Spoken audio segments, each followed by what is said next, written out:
நீங்க இந்த பூமியில என்ன வேணாலும் பண்ணலாம், அதுக்கு எல்லா சுதந்திரமும் உங்களுக்கு கொடுத்துருக்காங்க. ஆனா எது பண்ணீங்கன்னா அதுக்கு ஒரு வினைன்ற ஒண்ணு இருக்கு, அதை மட்டும் மைண்ட்ல வச்சு. அப்ப இதை தெரிஞ்சுக்கிட்டவன் என்ன பண்ணுவான்? நல்வினைகளை மட்டும் செய்வான், நல்ல செயல்களை மட்டும் செய்வான். ஏன்? ஏன்னா எது பண்ணாலும் ரிஃப்ளெக்ட் ஆகுன்றது தெரிஞ்சிருது அவனுக்கு. அப்ப நல்ல செயல்களை ஏன் செய்கின்றான்? அப்பதான் நமக்கு நல்லது நடக்கும்ன்ற தன்மையோட செய்யறான். அப்படியும் செய்யக்கூடாது.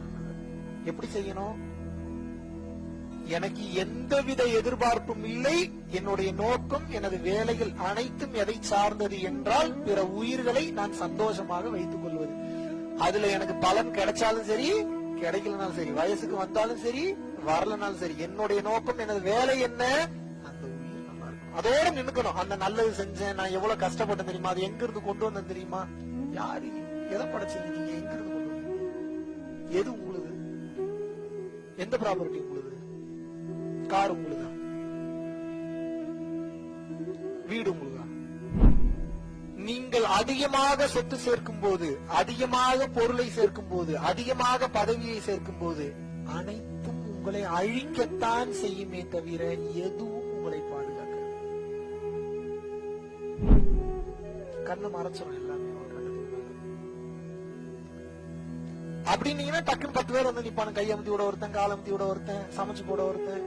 எப்படி வேலை செய்வீங்க? எத்தனை பேர் உங்களுக்கு வேலை பார்க்கறதுக்கு இருந்தாலும் உங்க பேக நீங்க தான் தள்ளிட்டு போகணும், தேவைப்பட்ட உங்க தட்டை நீங்க தான் கழுவணும், அவசியப்பட்டால் உங்க துணியை நீங்க தான் துவைக்கணும். அப்பதான் கனெக்டடாவே இருப்பீங்க. எல்லாத்துக்கும் ஆளுங்க இருக்கான சோம்பேறித்தனம் வருமா வராதா? அதிகப்படியான செல்வம் பாதுகாப்பானதா ஆபத்தானதா? யாருக்கு சேர்த்துட்டு இருக்கீங்க? எவ்வளவு சேர்ப்பீங்க? இதுக்கு எண்டு இருக்கா? நீங்க சேர்க்கிற சொத்துக்கு எண்டு இருக்கா? பேய் மாதிரி சேர்த்துட்டு இருக்கீங்க, யாருக்கு சேர்க்கறதுனே தெரியும், லூசு மாதிரி. எவ்வளவுதான் சேர்ப்பீங்க? பத்தவே மாட்டீங்க. உங்களுக்கு எவ்வளவு சேர்த்தாலும் பத்த மாட்டீங்க. பெரிய பெரிய ஆளுங்களே ஆஃப் ஆயிட்டாங்க, ஒரு கட்டத்துக்கு மேல வேண்டாம்னு சொல்லி முடிச்சுக்கிட்டாங்க. போதும் முடிச்சுக்கிறது ஞானமா, பத்தாதுன்னு இன்னும் போறது ஞானமா? போதுன்னு எப்ப முடிக்க போறீங்க? இவ்வளவுதான். எதையுமே அனுபவிக்கலையா? அந்த வார்த்தையே தப்பு. போல தெரிஞ்சுக்கணும். போதும் முடிச்சீங்கன்னா தான் வாழ்க்கையை அனுபவிக்க ஆரம்பிப்பீங்க. நீங்கள் தேடும் பொருள் அனைத்தும் ஒரு கட்டத்துக்கு மேல உங்களுக்கு பெரிய டார்ச்சரா தான் வந்து முடியும். யார் நிம்மதியாக வாழ்க்கையை வாழ்கின்றார்கள்? யார் தனக்கு கிடைத்த பொருளையும் பணத்தையும் அன்பையும் அறிவையும் பகிர்ந்து மற்றவருக்கு கொடுக்கின்றானோ அவன் தான் ஆனந்தமான வாழ்க்கையை வாழ்கின்றான். உங்களுக்கு கொடுத்ததே இன்னொருத்தனுக்கு கொடுக்க மாட்டீங்க. இறைவன் எப்படி இன்னொருத்தன் மூலியமா உங்களுக்கு ஒண்ணு கொடுப்பாருன்னு நினைக்கிறீங்க? பேசிக்கான ஒரு காமன் சென்ஸ். உங்ககிட்ட ஒண்ணு கொடுக்கறேன், நீங்களே அது இன்னொருத்தர் கொடுக்கல. எந்த தைரியத்துல, எந்த நியாயத்துல இன்னொருத்த உங்களுக்கு அதை கொடுக்கணும்னு நினைக்கிறீங்க நீங்க? The most beautiful, the most powerful, the most sensible, the most wisest, the most powerful, the most intelligent, the most merciful person யாருன்னு கேட்டீங்கன்னா யாரு? கடவுள். இறைவன் என்ன எதிர்பார்க்கிறாருன்னா, எத்தனை கெட்ட வார்த்தை சொல்லி என்னை திட்டான் பாருன்னு எதிர்பார்க்க மாட்டாரு. இறைவன் எவ்வளவு பியூட்டிஃபுல்லான தனிப்பெரும் கருணையாங்க. அவரு வார்த்தையை கவனிங்க. அவர் யாரா? தனிப்பெரும் கருணையா. வெறும் கருணை இல்லையா, பெரும் கருணை இல்லையா, தனிப்பெரும் கருணையா. தமிழ் மாதிரி ஒரு மொழி இனிமேல் அமையாது.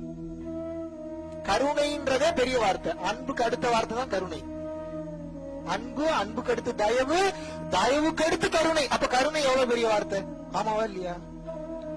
அது வெறும் கருணை இல்லையா, பெரும் கருணையா. அப்ப பெரும் கருணைன்றது எவ்வளவு பெரிய வார்த்தை? அது பெரும் கருணை இல்லையா, தனி பெரும் கருணையா. என்ன வார்த்தை அது? தனி பெரும் கருணையா. அந்த தனி பெரும் கருணை என்ன சொல்லுது அப்படின்னா, நல்லா புரிஞ்சுக்கணும். எத்தனை கெட்ட வார்த்தையில நீ திட்டினாடான்னு கேட்காது. எத்தனை கெட்ட வார்த்தையில நீ திட்டும் போது உரிமையா நீ திட்டின அப்படித்தான் கேட்கும். இல்ல நீங்க பேசின கெட்ட வார்த்தைக்கெல்லாம் உங்களுக்கு செய்வன வைக்கணும், இந்நேரம் இறைவன் கைகால் விளங்காம பண்ணிருக்கணும். ஆமாவா இல்லையா? இறைவனை உங்க மேல கோவம் எல்லாம் இறைவனுக்கு தனிப்பெரும் கருணையா மட்டும் அவர் இல்லாம இருந்துட்டாருன்னா, நீங்க பண்ற சேட்டைக்கு திமிருக்கலாம் இந்நேரம் உங்களுக்கு மூக்குல ரத்தம் வந்து என்னைக்கோ செத்து போயிருப்பீங்க. ஆமாவா இல்லையா? அப்ப தனிப்பெரும் கருணையா இல்லையா அவரு?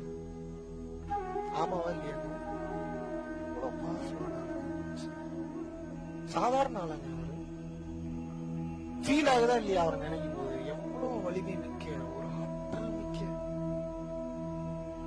அவரை பற்றி பேச பேச பேச பேச உடல் அப்படி இருக்கு. எவ்வளவு ஆற்றல் மிகுந்த ஒரு ஒரு சக்தியாக இருக்கிறார்.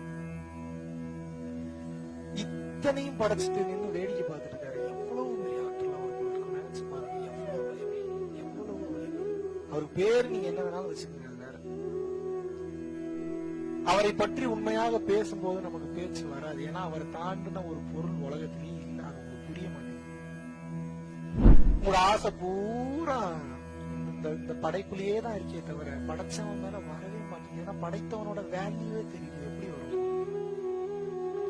ஒரு ஒண்ணுத்துக்கு ஆகாத ஒரு 10 பைசா கூட பிரயோஜனம் இல்லாத என்ன மதிக்கிறீங்க, என்ன நம்புறீங்க, எதையும் நம்ப மாட்டேங்குது. என்ன சொல்றது? ஏன்னா நான் கண்ணுக்கு தெரியல அதனால ஈஸியா இருக்கு, அந்த ஆள் கண்ணுக்கு தெரியல அதனால கஷ்டமா இருக்கு. அவ்வளவுதானே. கண்ணுக்கு தெரியல அப்படின்றதுக்காக காத்து இல்லைன்னு சொல்ல முடியுமா? அறிவு கண்ணுக்கு தெரியல அப்படின்றதுக்காக அறிவு இல்லைன்னு சொல்ல முடியுமா? நைட்ரஜனும் ஆக்சிஜனும் கார்பன் டை ஆக்சைடு கண்ணுக்கு தெரியலன்றதுக்காக அது இல்லைன்னு சொல்ல முடியுமா? சொல்ல முடியுமா? இப்ப இங்க இருந்து பார்த்தா நட்சத்திரம் தெரிய மாட்டேங்குது, அதுக்காக நட்சத்திரம் இல்லைன்னு சொல்ல முடியுமா? இங்க இருந்து பார்த்தா நெப்டியூன் ப்ளூட்டோ தெரிய மாட்டேங்குது, அதுக்காக நெப்டியூன் ப்ளூட்டோ இல்லைன்னு சொல்ல முடியுமா? அதுபோலதான் இறைவன் கண்ணுக்கு தெரியலன்றதா இல்லை அப்படி சொல்லுவீங்க.